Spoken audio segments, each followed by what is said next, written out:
결혼을 앞두고 나는 남자친구의 바람 사실을 알게 되었다.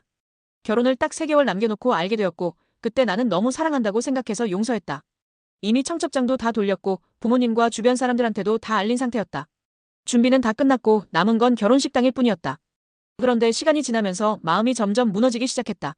남자친구는 바람 사실을 알게 된 이후로 나에게 정말 잘했다. 나한테 정말 최선을 다했다. 그런데도 나는 괴로웠다. 의심이 끊이지 않았다. 남자친구는 여전히 그 바람녀와 같은 회사에 다니고 매일 얼굴을 마주친다. 야근을 한다거나 회식이 있다고 하면 나도 모르게 의심부터 들었다. 그년이 또 접근하지 않을까 생각만 해도 미칠 것 같았다. 용서했던 그 순간에는 그래도 괜찮다고 생각했었다. 나는 선비같이 굴면서 그 여자에게 알아서 정리하라고 통보하고 넘겼다. 그게 이렇게 나를 갉아먹을 줄은 몰랐다. 3주도 채 남지 않은 상황에서 나는 도저히 용서가 안 된다. 결혼식 날짜가 다가올수록 숨이 막히고 잠도 잘 수가 없다.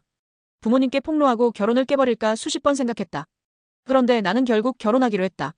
결혼이라는 이벤트 자체가 너무나 중요했다. 나는 남의 시선이 너무나 두려웠다. 청첩장까지 다 돌려놓고 결혼식 취소한다고 말할 용기가 나지 않았다. 사람들은 다 알게 될 거고 나는 온갖 뒷말의 주인공이 될 것이 뻔했다. 부모님 체면도 있고 나 자신도 자존심이 있었다. 그렇게까지 비참해지고 싶지 않았다. 결혼이 인생에서 가장 중요한 의식이라고 생각했기에 나는 차라리 의심과 불안을 품고 사는 쪽을 택했다. 이 결혼은 사랑이 아니라 체면과 체결이었다. 남자친구가 과연 그 바람을 멈췄을까 하는 의심은 여전히 들지만 어차피 살아가다 보면 사람은 다 똑같다고 자기 위로를 했다. 커뮤니티에 사연을 올렸을 때 많은 사람들이 말했다. 이혼보다 파혼이 낫다고, 파혼이 덜 아프다고 다들 쉽게 말했다. 하지만 현실은 그렇지 않았다. 나는 청첩장을 돌릴 때 들었던 축하의 말들을 기억했다. 결혼을 준비하면서 부모님 눈빛을 기억했다. 친구들이 보내준 선물과 메시지를 기억했다. 그걸 다 배신하는 건 내 손으로 내 인생을 산산조각 내는 것 같았다.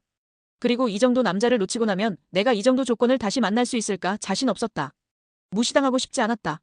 내 마음은 썩어 들어가지만 그래서 결혼을 강행하는 거다. 어차피 결혼이란 게 현실이라는 거 다 알지 않나. 사랑만으로 결혼하는 게 아니고 돈과 조건과 체면과 이해관계가 얽혀 있는 거다. 결혼은 현실이고 난 그 현실을 받아들이기로 했다. 남자가 바람을 폈던 과거를 품고 의심을 안고 살겠지만 최소한 결혼이라는 목표는 달성하는 거다. 결혼하고서도 바람핀다면 가정으로 다시 데려와야 하는 게 아내의 임무가 아닐까 생각하기도 한다. 이 결혼이 행복할지는 모른다. 앞으로 계속 의심하며 살지도 모른다. 어쩌면 진짜로 다시 바람피울지도 모른다. 그리고 그때 나는 아마 결혼을 후회하게 될지도 모른다. 하지만 지금 이 순간 나는 결혼을 선택했다. 체면을 선택했고 사람들의 시선을 선택했다. 내가 바라는 건 남편이 나를 사랑하는 것도 아니고 서로 믿는 것도 아니다.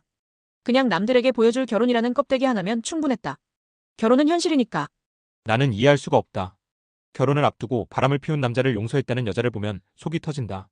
청첩장을 다 돌렸다고 준비를 다 했다고 그러니까 무조건 결혼을 해야 한다고 스스로를 세뇌하는 그 모습이 진심으로 혐오스럽다. 내가 사랑한다고 믿고 용서했다고 했지. 그렇지만 과연 그게 사랑일까? 나는 절대 아니라고 본다. 사랑이라면 그런 배신을 쉽게 넘기지 못한다.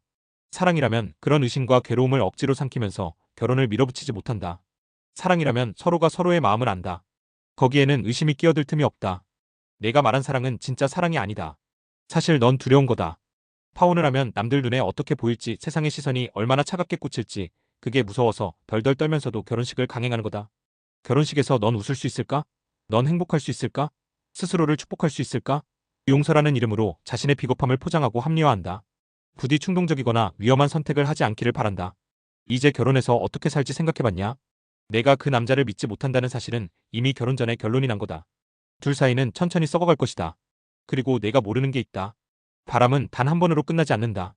단 한 번 바람핀 인간은 평생 기회만 주어지면 다시 바람핀다. 그 남자는 이미 그 금단의 맛을 봤다. 회사에서 매일 바람녀를 보면서 속으로는 수십 가지 상상을 하고 있을 거다. 그걸 모를 만큼 순진한 척하지 마라. 진짜 사랑하는 사람은 그런 식으로 자기 자신도 상대방도 속이지 않는다. 진짜 사랑하는 사람은 이런 결혼을 하지 않는다. 내가 지키려 하는 것은 네 스스로가 아니라 알량한 자존심과 체면이다. 스스로로 무덤을 파는 거다. 이 결혼은 사랑이 아니다. 이 결혼은 공포와 체면과 욕심이 만들어낸 재앙이다. 네가 사랑한다고 했지만 그게 사랑일까? 잘 생각해보길 바란다.